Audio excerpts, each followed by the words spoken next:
അമ്മച്ചി ആ മറ്റോ പോയാ ആ എന്ത്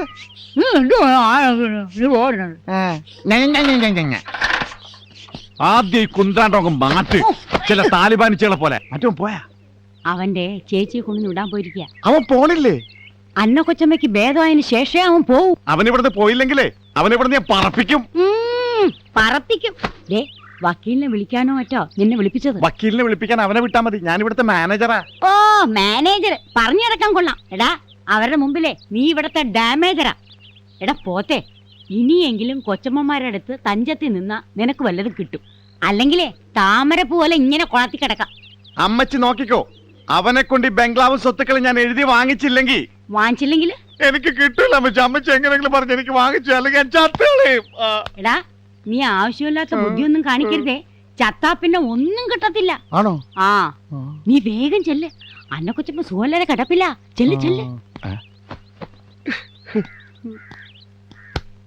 എന്റെ വേളാങ്കണ്ണി മാതാവേ, ഇവന് കുറച്ചു ബുദ്ധി ഉണ്ടായിരുന്നെങ്കിൽ മന്ദബുദ്ധി എന്നെങ്കിലും വിളിക്കായിരുന്നു. അതും ഇല്ലാതായി. ഓ എടാ മാത്തൂട്ടി, നിന്നോട് പല പ്രാവശ്യം പറഞ്ഞിട്ടില്ലേ അനുവാദമില്ലാതെ അകത്ത് കിടക്കരുതെന്ന്? അറിയാം. അകത്തേക്ക് കിടക്കാനുള്ള അനുവാദം വായിക്കാനാണ് ഞാൻ അകത്തോട്ട് വന്നത്. ഞാൻ അകത്തോട്ട് വന്നോട്ടെ? ആ അങ്ങനെ മര്യാദ കാണിക്ക. എന്നാത്തിനാ എന്നെ വിളിപ്പിച്ചത്? ദേ നീ പോയി നമ്മുടെ വക്കീലിനെ ഒന്ന് വിളിച്ചോണ്ട് വാ. എന്നാത്തിനാ ഇപ്പൊ വക്കീല്? എന്റെയും ആലീസിന്റെയും കാലശേഷം ഈ സ്വത്തുക്കളൊക്കെ വേണ്ട വെച്ചപ്പോ എനിക്ക് നിങ്ങളുടെ സ്നേഹം മാത്രം മതി. സ്വത്തും പണം മോഹിച്ചല്ല ഈ മാത്തക്കുട്ടി ഇത്രയും കാലം ഇവിടെ നിന്നത്. അറിയാവോ, ഹനുമാനാണെങ്കിൽ ഞാൻ നെഞ്ചു പൊളിച്ച് കാണിച്ചു തരാം. കരയണ്ടടാ, നിനക്ക് അങ്ങനെയൊന്നുള്ള മോഹമില്ലെന്ന് ഞങ്ങൾക്കറിയത്തില്ലയോ? സ്വത്തുക്കള് സോമന്റെയും സോഫിയുടെയും പേരിൽ എഴുതാനാ. കംപ്ലീറ്റാ? ആ ഈ 500 ഏക്കർ തോട്ടം, ഈ ബംഗ്ലാവ്, പുറത്തു കിടക്കണ പെൻഷനാറും ആ സൈക്കിളും. അതെ, കള്ളത്തരൊന്നും കാണിക്കാതെ അവരുടെ കൂടെ നിന്നാ നിനക്കുള്ളത് എന്താന്ന് വെച്ചാ മാസാമാസം എന്നതാ. എന്നാത്തിനാ നീ കരയുന്നേ? സന്തോഷ വാർത്തയല്ലേ ഞാൻ കേട്ടത്. ഇതിൽ കരയാൻ എന്തിരിക്കുന്നു? എങ്ങാണ്ട് വന്നോടത്തിന് എല്ലാം എഴുതി കൊടുത്തില്ലേ? എനിക്ക് മാസം 250 ശമ്പളം. കർത്താവേ, നിങ്ങളുടെ നല്ല മനസ്സ്. ഇനി പോകാൻ അനുവാദം ചോദിക്കണോ? പോടോ. കർത്താവേ, യാതൊരു സ്വത്തുമില്ലാതെ ജീവിക്കുന്നതിനേക്കാൾ നല്ലത് ഞാൻ നിന്റെ അൾത്താരയിലേക്ക് വരികയാണ്. തൂങ്ങുന്നതിനിടയിൽ ഈ കൊമ്പങ്ങാനും ഒടിഞ്ഞ് എന്റെ തലയിൽ വീണാൽ ഞാൻ തലപൊട്ടി ചത്തുപോകും. കാത്തോളനെ. ഞാൻ അവിടെ വരുമ്പോൾ ഇതുപോലത്തെ 1000 മെഴുകുതിരികൾ അവിടുത്തെ അൾത്താരയിൽ കത്തിച്ചോളാം. സൂക്ഷിച്ചു വാടാ മാങ്കാണ്ടി. என்ன பண்றது? நான் சாக போறேன்டா. என்ன விட்டுட்டு போவாதுங்க. அப்படியா? എന്നാ നീ ഇവിടെ വാ. ഒരു ധൈര്യത്തിന്. കയറ് സ്ട്രോങ് ആണ്. എന്താ என்ன ஆசானே, துணி எல்லாம் போட்டுட்டு സേഫ്റ്റിടാ. ടൈറ്റ് ആവുമ്പോ എന്റെ തൊണ്ട വേദനിക്കില്ലേ? എനിക്ക് ടോൺസിലൈറ്റിസ് ഉണ്ടെന്ന് ഡോക്ടർ പറഞ്ഞിട്ടുണ്ട്. കഴുത്ത് ഭദ്രമാ പാക്ക വേണ്ട. என்ன ஆசானே, என்ன பத்தனம்? എല്ലാം പോച്ചടാ. എല്ലാ സ്വത്തുക്കളും அந்த பொண்ணுக்கும் அந்த புறம்போக்கு பையனுக்கு எழுதி வச்சாச்சு. நான் இனி எதுக்கு வாழணும்? அப்படியா விஷயம்? ஆமாண்டா. அதுக்கு ஒரு வழி இருக்கு. எப்படி ஆனாலும் அந்த பொண்ணுக்கு பாதி சொத்து கிடக்குமே. அது എനിക്കെന്താടാ? இருக்கு. എന്താ? அந்த சோம சாரு, அந்த புறம்போக்கு. ஆமா ஆமா, அவர் அமெரிக்காவில போய் திரும்பி வரதுக்கு முன்னாலே ஆசான் அந்த பொண்ணுனை காதல் பண்ணி கல்யாணம் செய்தா அந்த சொத்து முழுவதும் உங்களுக்கு கிடக்குமே. നടക്കണ കാര്യമെല്ലാം പറയടാ. நடக்காம எங்க போகுது? சின்ன பொண்ணு தானே. ஆகட்டுமே. உங்களுக்கு வயசாய் போச்சா? ஏரியா 45 50. கம்மி பண்ணடா. 60 வயசானாலும் சிங்கம் சிங்கம் தான். என்ன இது? சிங்கம். நன்னா இருக்கு. எங்க அப்பா எங்க அம்மாவை கல்யாணம் கட்டும் போது அம்மாவுக்கு 16, அப்பாவுக்கு 61. இந்த விஷயம் அம்மாவுக்கு தெரியுமா? அப்பா பரவாயில்ல, நீ விஷயத்துக்கு வாடா மாயண்டி. ஆசானே, என்ன உடம்பு, என்ன மசலி பழமாங்க போல இருக்குது. அழகு அழகு. എന്നാലും അവള് സമ്മതിക്കോ? சம்மதிக்க வைப்பேன். எப்படி? அது எனக்கு விடுங்க. நம்ம மந்திரவாதி சாமிக்கிட்டு ஒரு தைலம் இருக்கு. அந்த தைலம் யார் மேலாவது புரட்டினா அவங்க உங்க பின்னாடி நாய் மாதிரி சுத்தி சுத்தி வந்துடும். ഇനിയിപ്പ സാമിയുടെ അടുത്ത് എങ്ങനെ പോവടാ? മണ്ണും പൊടി കൊണ്ടില്ലാന്ന് പറഞ്ഞിട്ട് ഇതേവരെ ചെന്നിട്ടില്ല, ദക്ഷിണം കൊടുത്തിട്ടില്ല. நான் வாங்கிட்டு வர்றேன், நீ தைரியமா இருங்கோ. ஆனா எனக்கு ஒரு சத்தியம் பண்ணணும். എന്നടാ? நீங்க அந்த சோஃபியா பெண்ணை கல்யாணம் செய்தா நான் தான் உங்க எஸ்டேட் மேனேஜர். സമ്മതിച്ചു. அப்படி சொன்னா பத்தாது, கையாலே அடிச்சு சத்தியம் போடணும். കയ്യാൽ ஆமா. ஐயோ സത്യം സത്യം. മൂന്നാഴ്ച ഇനി കൊണ്ട് വേണം. போதும் போதும் போதும். ആ സോഫി പെണ്ണ് എനിക്ക് കിട്ടുവോ? அந்த சோஃபி கெட்டு நடக்கலனாலும் இந்த கெட்டிங்க சேஃப்டியா இருக்கும். ஆசானே கிடைச்சாச்சி. ஆசானே புடி புடி புடி கிடைச்சாச்சி. തൈലം കിടച്ചാച്ചാ? காதல் தைலம் கிடைச்சாச்சி. അപ്പാ, വാ. അതെ, വെള്ളമൊഴിച്ച് കുടിക്കണം പാലൊഴിച്ച് കുടിക്കണം? அப்பா அப்பா குடிக்காதுங்க, இது கையில கொஞ்சம் ஊத்தி அந்த பொண்ணு மேலே தடவியா போதும். അത് തപ്പ്.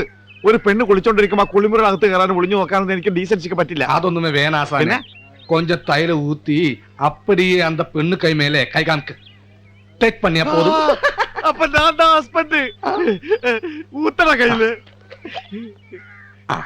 കൊച്ചം കൂടി ഊത്തട. கல்யாணத்துக்கு இது போதும். സ്വത്തുക്ക്? ஓ சொத்துக்கு. കാതൽ പണം, കാതൽ പണം. அப்படி ஒரு படம் இருக்கா? പടമല്ലടാ, മണം. ಏಯ್ ಮಾತುಟಿ, ആ, ಏನು ವಿಶೇಷ? നല്ല ವಿಶೇഷം. ಸೋಫಿಯಾൾക്ക് ಒಂದು ಲೆಟರ್ ದಾರೆ. സോഫിയക്ക് ലെറ്ററാ? ഛേ, വേണ്ടി. நான் கொடுக்க மாட்டேன். ಕಡಲಿಕ್ಕೆ ಆಗುತ್ತದಾ? പെടലിക്ക് എന്ത് പറ്റി? ಕಡಲಿಕ್ಕೆ ಆಗುತ್ತದಾ? ഓ, കത്ത് കൊടുക്കാം. ആ. ആ, കൊടുക്കാം. വേണ്ടി കണ്ടോടാ, അവളുടെ കൈക്ക് തൈലം തേക്കാനുള്ള ചാൻസ് ഉടയമ്പരം കൊണ്ടുവന്നതാ. நான் சொல்லல, இன்னையில இருந்து உங்களுக்கு தீபாவளி. ദീപ, வலி வலி. ഇതെന്താ ഈ കുതിരക്ക്? കുതിര എന്താ ഇത് പിന്നാലെ വരുന്നത്? ஐயோ ஆசானே, நீங்க அந்த தைலம் குதிரை மேல தேய்ச்சாச்சா? ആമാ, അല്ലെങ്കിൽ കത്തി കീത്താവൂലേ? ஐயோ, பொண்ணு மேல தேய்க்க சொன்ன தைலம் குதிரை மேல தேய்ச்சாச்சா? ആമാ. அப்ப குதிரை குங்க மேல காதல் வருவ. അയ്യോ, കുതിരന്റെ കാതൽ പണ്ടുമാ. അയ്യോ, എന്താ കുതിര? അയ്യോ, അയ്യോ. ஆசானே ஓடாசானே. അയ്യോ, കുതിരക്ക് എന്താ ഭ്രാന്ത് പിടിച്ച? എന്തിനാ ഓടുന്നേ? ഞാൻ സോഫിക്ക് ഒരു കത്ത് തരാൻ വന്നതാ. അത് നിങ്ങളോ? എന്റെ മാതാവേ!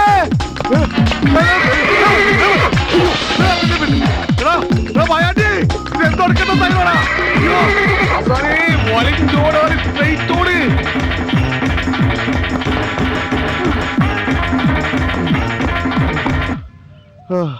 ഇല്ല, രക്ഷപ്പെട്ട്. എന്റെ അമ്മേ. ആ, അയ്യോ, അയ്യോ,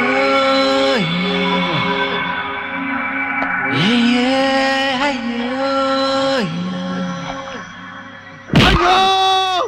അയ്യോ.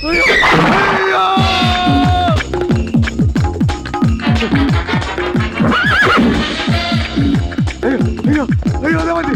അയ്യോ, ദാ വണ്ടി, ദാ വണ്ടി. അയ്യോ, അയ്യോ. അയ്യോ, അയ്യോ, എന്നെ രക്ഷിക്കണേ.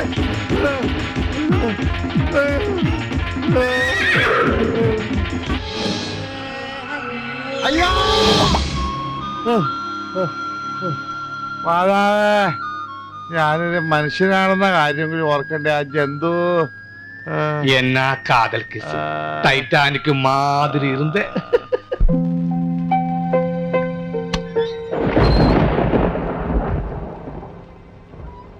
ആത്മാക്കളുടെ പള്ളിയിൽ പെരുന്നാളെന്നാ തോന്നണേ. നല്ല മഴക്കോളുണ്ട്. സോമ, കുരുത്തക്കേട് പറയണ്ട. ആത്മാക്കള് പൊറുക്കുകയല്ല. ഞാനൊരു തമാശ പറഞ്ഞ. ആത്മാക്കൾക്ക് എന്താ തമാശ ഇഷ്ടമല്ലേ? ഞങ്ങൾ പേടിച്ചിരിക്കുമായിരുന്നു. എവിടെയായിരുന്നു ഇതുവരെ? വെറുതെ കുറച്ച് നടന്നു. വഴിയിൽ വെച്ച് പാലക്കച്ചനെ കണ്ടു. പിന്നെ പള്ളിയിൽ പോയി. ഓരോന്ന് പറഞ്ഞിരുന്ന് നേരം പോയതറിഞ്ഞില്ല. എന്തിനാ ഇങ്ങനെ അലഞ്ഞു തിരിയാൻ പോയേ? ഞങ്ങൾക്കറിയാം, ഇവിടം വിട്ടുപോകാൻ വിഷമമുണ്ട് അല്ലേ? ഇത്ര വിഷമിച്ച് ചുമ്മാ പോണോ? പോവാതെ പറ്റില്ല. എത്ര കൊല്ലത്തേക്കുള്ള കോഴ്സാ? ഞങ്ങളൊരു ഗ്രൂപ്പായതുകൊണ്ട് എത്ര കാലത്തേക്കെന്ന് പറയാൻ പറ്റില്ല. ഗ്രൂപ്പോ? അതെ, ഞാൻ മാത്രമല്ല, ഞങ്ങൾ 5-6 പേരുണ്ട്. ഗ്രൂപ്പ് വിസയാ. ആന്നോ? അപ്പോ നീ? അല്ല, നിങ്ങള് പ്രാർത്ഥനയൊക്കെ ചൊല്ലിയോ? നീ വരട്ടെന്ന് കരുതിയിരിക്കുമായിരുന്നു. ആ, സോഫിയെ വിളിക്കേ. ആളെന്തേ? അന്നേച്ചി, കോഴ്സ് കഴിഞ്ഞ് തിരിച്ച് ഇങ്ങോട്ട് തന്നെ വരണോന്ന് പറയാന്ന് പറഞ്ഞിട്ട്.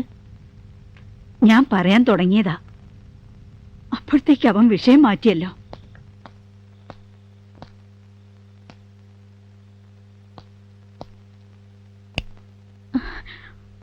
എന്തേ? ഒന്നുമില്ല. ഒന്നുമില്ലാതെ ആരെങ്കിലും കരയോ? പറയെന്താ കാര്യം? എനിക്ക് ജോലി കിട്ടി. അതിനാണോ കരയണേ? കൊള്ള. ജോലി കിട്ടിയതിന്റെ പേരിൽ കരയണ ഒരാളെ ജീവിതത്തിൽ ഞാൻ ആദ്യമായിട്ട് കാണുകയാണ് എന്റെ കർത്താവേ. ഏയ് സോഫി, എന്തേത്? പറയടോ. എന്റെ ചേട്ടന്റെ ജീവന് പകരമായിട്ടാ എനിക്ക് ജോലി കിട്ടിയത്.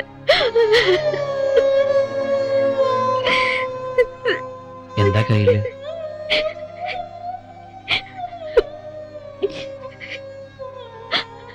ചേട്ടൻ, എന്റെ ചേട്ടൻ.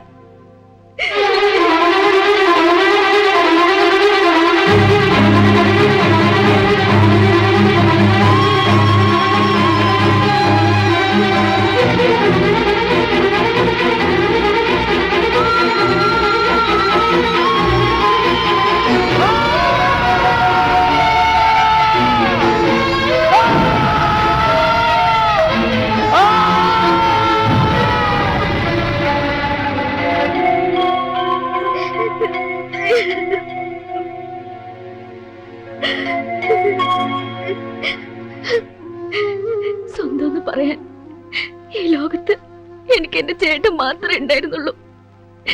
കത്തിക്കഴിഞ്ഞ എന്റെ ചേട്ടനെ സെമിത്തേരിയിൽ അടക്കിയിട്ട ഞാൻ ഇങ്ങോട്ട് പോന്നത്.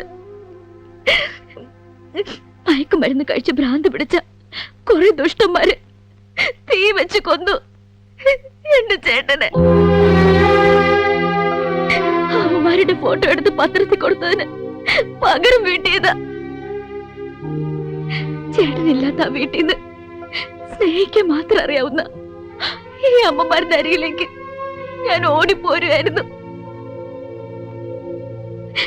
ചേട്ടനില്ലാത്ത ഈ ലോകത്ത് ജീവിക്കേണ്ടെന്ന് ആദ്യം കരുതിയതാ.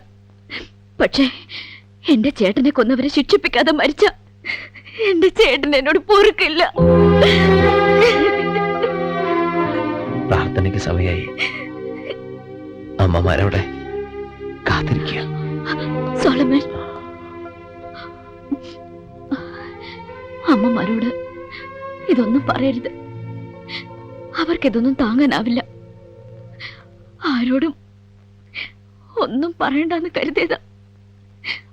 മനസ്സിനെ പിടിച്ചു നിർത്താനുള്ള ശക്തി തരണേത് മാതാവിനോട് പ്രാർത്ഥിക്കായിരുന്നു ഞാൻ.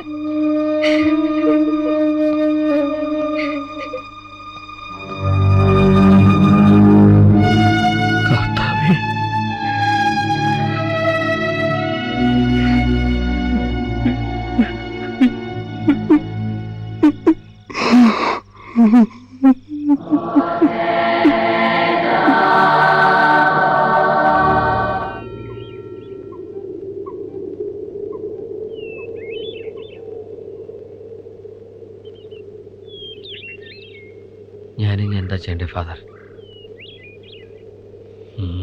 ഇതറിഞ്ഞത് മുതല് നെഞ്ചിനകത്തൊരു വിങ്ങല. അവളെ കാണുമ്പോ വല്ലാത്തൊരു കുറ്റബോധം. ചെയ്യാത്ത തെറ്റിനിങ്ങനെ ഒരു എല്ലാം അവളോട് തുറന്നു പറഞ്ഞാലോ ഫാദർ? ഏയ്, തൽക്കാലം അങ്ങനെയുള്ള അവയവൊന്നും കാണിക്കരുത്. നീ പറയുന്നൊന്നും സമാധാനത്തോടെ കേൾക്കാനും മനസ്സിലാക്കാനും അവൾക്ക് കഴിഞ്ഞെന്ന് വരില്ല. വല്ല ഒച്ചപ്പാടും വെള്ളം ഉണ്ടാക്കിയാൽ ആകെ പ്രശ്നമാവും. അതുമല്ലെങ്കിൽ ആരോടും മിണ്ടാതെ പോലീസിനെ വിളിച്ചു വരുത്തിയാലോ? അന്നേ ആലിസ് ഇതൊക്കെ അറിഞ്ഞാ പിന്നെ എന്താ ഉണ്ടാവുക? പക്ഷേ ഒരു പക്ഷേയുമില്ല. എന്തായാലും 2 ദിവസം കൂടല്ലേ നീ ഇവിടെ ഉള്ളൂ. നീ പോയി കഴിഞ്ഞ് സമാധാനമായിട്ട് ഞാൻ അവളെ എല്ലാം പറഞ്ഞ് മനസ്സിലാക്കിക്കൊള്ളാം. എന്താ പോരെ? ഹാ, നീ അപ്സെറ്റ് ആവാതെ ധൈര്യമായിട്ടിരിക്കേ. പിന്നെ എല്ലാം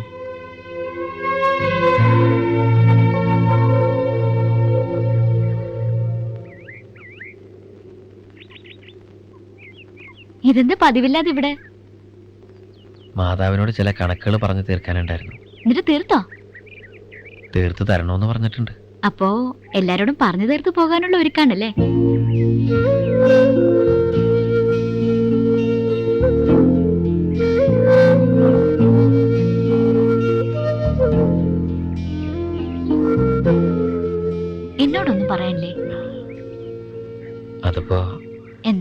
എനിക്ക് പറയാനുണ്ട്.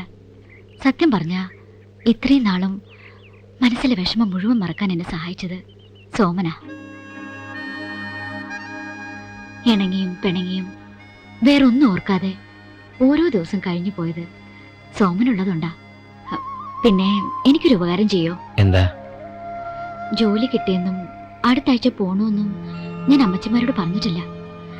ഈ അവസ്ഥയില് എങ്ങനെയാ പറയണ്ടേന്ന് എനിക്കൊരു രൂപവും കിട്ടുന്നില്ല. സോമനൊന്ന് നമുക്ക് പാലക്കച്ചനെ കൊണ്ട് പറയിപ്പിക്കാം.